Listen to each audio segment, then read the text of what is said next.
Chapter 4. The Law of Nonresistance. Resist not evil. Be not overcome by evil, but overcome evil with good. Nothing on earth can resist an absolutely non-resistant person. The Chinese say that water is the most powerful element because it is perfectly non-resistant. It can wear away a rock and sweep everything before it. Jesus Christ said, "Resist not evil," because he knew that in reality there is no evil, therefore nothing to resist. Evil has come from man's vain imagination, or belief in two powers, good and evil. There is an ancient legend that Adam and Eve ate of Maya, the tree of illusion, and saw two powers instead of one power, God. Therefore, evil is a false law that man has made for himself through the psychoma or soul dream. Soul sleep means that the soul of man has been hypnotized by the belief of the race, of sin, sickness and death, etc., which is carnal or mortal thought, and its affairs have overcome its illusions. We have read in a previous chapter that the soul of man is his subconscious mind, and all that he feels deeply, good or bad, is externalized by that faithful servant. His body and affairs show what he has been imagining. The sick man has represented sickness, the poor man poverty, the rich man wealth. People often say, why does a little child attract sickness when he is too young even to know what it means? I answer that children are sensitive and receptive to the thoughts of others about them and often externalize their parents' fears. I once heard a metaphysician say, if you don't direct your subconscious yourself, someone else will do it for you. Mothers often unconsciously attract illness and disaster to their children, continually keeping them in fearful thoughts and watching for symptoms. For example, a friend asked a woman if her little girl had had measles. She quickly replied, not yet. This implied that she was waiting for the disease and thus paving the way for what she did not want for herself and her child. However, the man who is centered and established in right thinking, the man who sends only goodwill to his fellow man, and who is not afraid, cannot be touched or influenced by the negative thoughts of others. In fact, he could then receive only good thoughts, since he himself sends only good thoughts. Resistance is hell, for it places man in a state of torment. A metaphysician once gave me a wonderful recipe for taking all the tricks in the game of life. It is the height of non-resistance. He gave it this way. At one time in my life I baptized children, and of course they had many names. Now I no longer baptize children but baptize events, but I give each event the same name. If I have a failure, I baptize it successfully, in the name of the Father, the Son, and the Holy Spirit. In this we see the great law of transmutation founded on non-resistance. Through his word, every failure was transmuted into success. For example, a woman who needed money and who knew the spiritual law of opulence was continually in business with a man who made her feel very poor. He spoke of lack and limitations, and she began to catch his thoughts of poverty, so she disliked him and blamed him for her failure. She knew that to demonstrate her supply, she had to first feel that she had received. A feeling of opulence had to precede its manifestation. One day she realized that she was resisting the situation and seeing two powers instead of one. So he blessed the man and christened the situation success. He stated, "Since there is only one power, God, this man is here for my good and prosperity." Just what he didn't seem to be here for. Shortly thereafter he met, through this man, a woman who gave him for a service rendered several $1,000s, and the man moved to a distant city and vanished harmoniously from his life.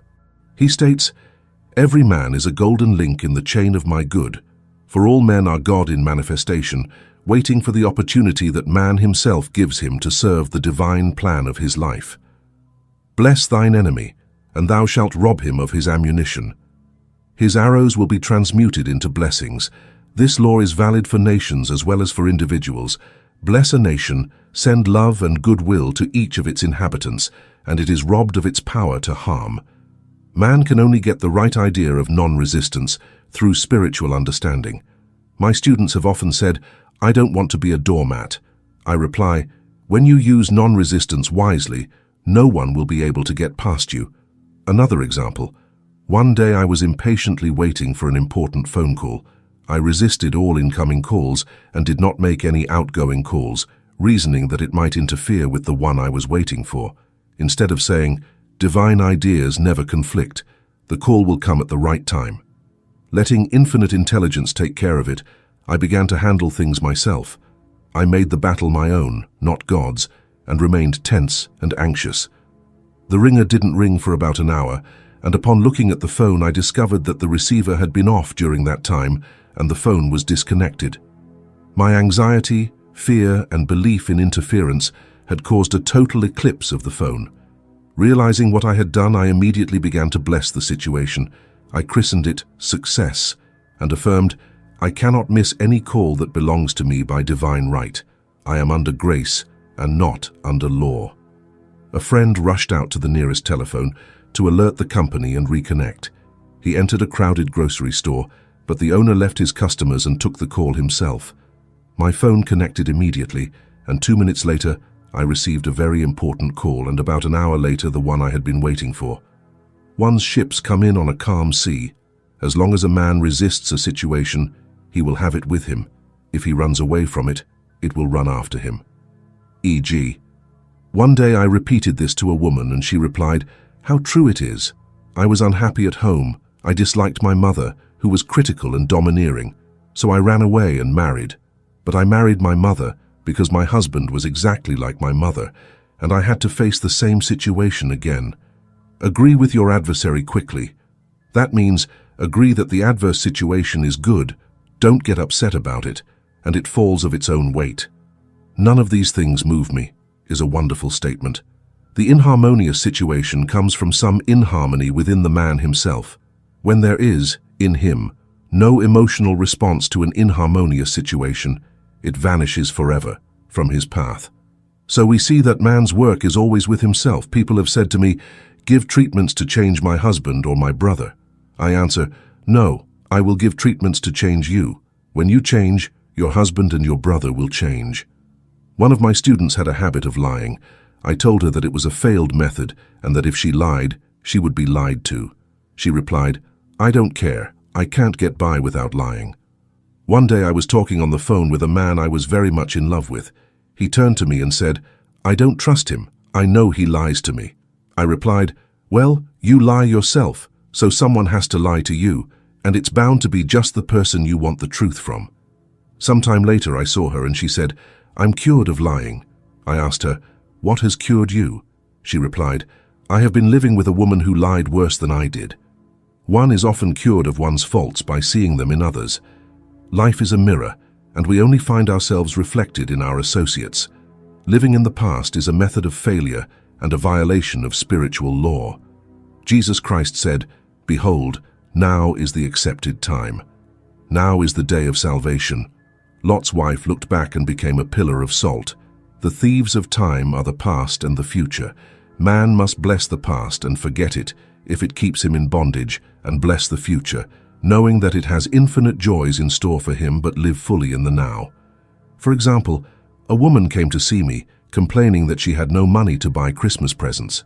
She said to me, "Last year it was very different. I had a lot of money and made beautiful gifts, and this year I barely have a penny." I replied, "You will never show that you have money as long as you are pathetic and live in the past. Live fully in the now and get ready to give Christmas presents. Dig your ditches and the money will come." She exclaimed, "I know what to do. I'll buy tinsel twine, Christmas stamps and wrapping paper."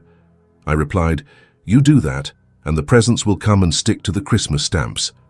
This also showed financial fearlessness and faith in God, as the reasoning mind said, "Save every penny you have, as you are not sure you will receive more." He bought the stamps, paper and string, and a few days before Christmas received a gift of several $100s. The purchase of the stamps and string had impressed the subconscious with expectation and opened the way for the manifestation of the money. He bought all the gifts in plenty of time. Man must live suspended in the moment. Look well then upon this day. Such is the greeting of the dawn.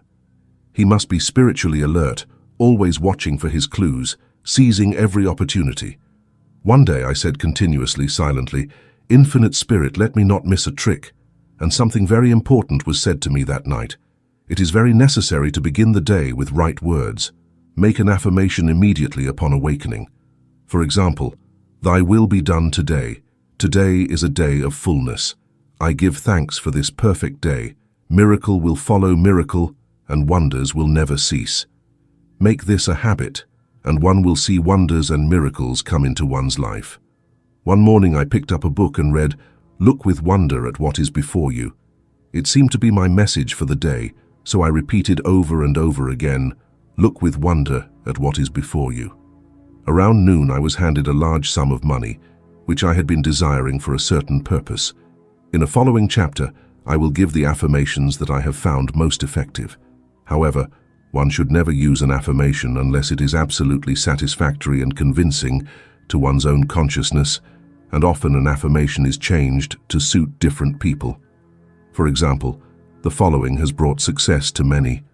I have a wonderful job in a wonderful way. I give wonderful service for wonderful pay. I gave the first 2 lines to one of my students, and she added the last 2.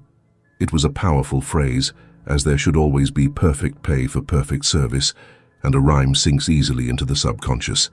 She began to sing it aloud, and soon received a wonderful job in a wonderful way, and rendered a wonderful service for a wonderful pay. Another student, a businessman, took it and changed the word job to business.